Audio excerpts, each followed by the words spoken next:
Hello everybody, my name is Evan Ehlers and today we'll be doing my informative speech on the Eagles of Mercy.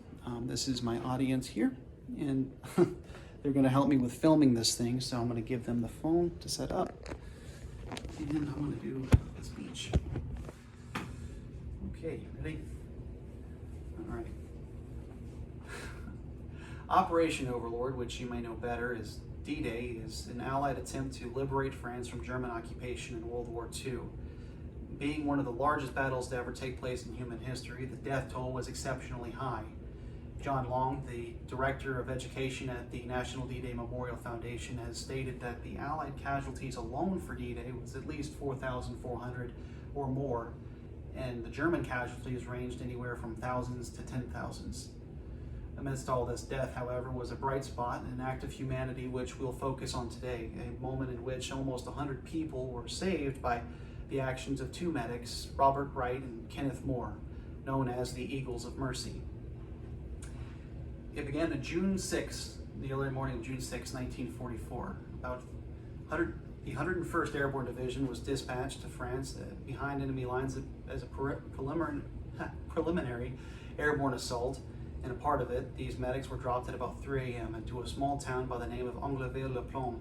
In this town, they found a 12th century church, which they decided to use as a field station or a field hospital.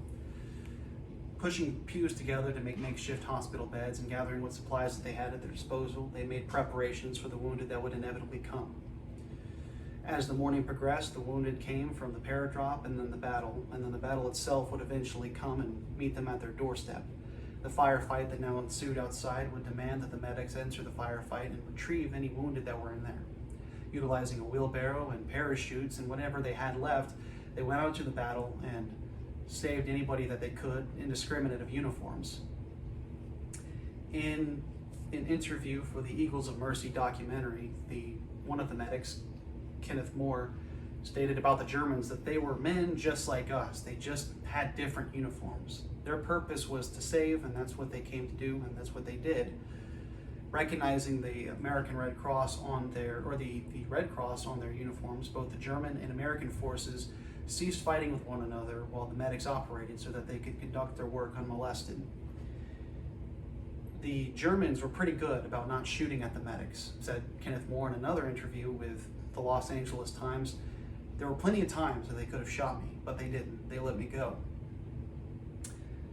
Because of this, because of saving both German and Americans, the Germans and Americans both filed up and used the church as a safe haven, but because of the hostility of the forces under one roof, the medics had to institute a strict policy of disarmament at the facility door. Regardless of rank or national affiliation, all people should leave their weapons outside. It was not a combat zone. During one instance, a German soldier actually entered the facility with a weapon drawn, but seeing what they were doing for both parties, ended up making the sign of the cross and turning away and leaving without a fight. Unfortunately, beyond the agreement of the factions, the church wasn't entirely safe because distant artillery and mortar rounds did find their way to impact both the area surrounding and the church itself. One round from a mortar hitting the roof, shattering it and causing debris to fall on patients and even Kenneth Moore himself, and another round going into the window and actually landing inside, but not going off by some miracle, which would have caused the deaths of most everybody inside. At this point, what made Anglaville such a difficult point for the Americans to seize was because it was so far beyond enemy lines that it was difficult to maintain dominance of at that time, which forced the Americans to eventually retreat, which they did. The next morning, an American officer notified the medics and let them know that the Allied forces were falling back temporarily and offered them a way out. But the medics instead opted to stay behind with the wounded, even if it meant they stayed in the German-occupied territory. During this time, during the German occupation, the German officers would come and inspect the hospital and thank the American medics for assisting the Germans as their own, and even offered to provide medical and equipment and supplies to them. In one strange instance, two soldiers that were actually in the tower of the church, which were there before Wright even got there, had come down from waiting and actually surrendered themselves to the medics and relinquished voluntarily their weapons and offered to aid the medics in it. At this point, four soldiers from two hostile and actively fighting factions were now working together to save lives instead of take them. By the afternoon of the June 7th, the Allied forces had taken Utah Beach and reorganized their forces and assaulted the town once again to reclaim it. At this point they would, but during the fighting, a tank would have loaded its machine gun across the full length of the church, seeking to remove any fortified Germans inside. Realizing it was an aid station, they ceased fire, and thankfully, by yet another miracle, the church was spared of any casualty or injury from it. Eventually, the Allies would seize control of the town, and France with it, and oust the German occupation force for the final time.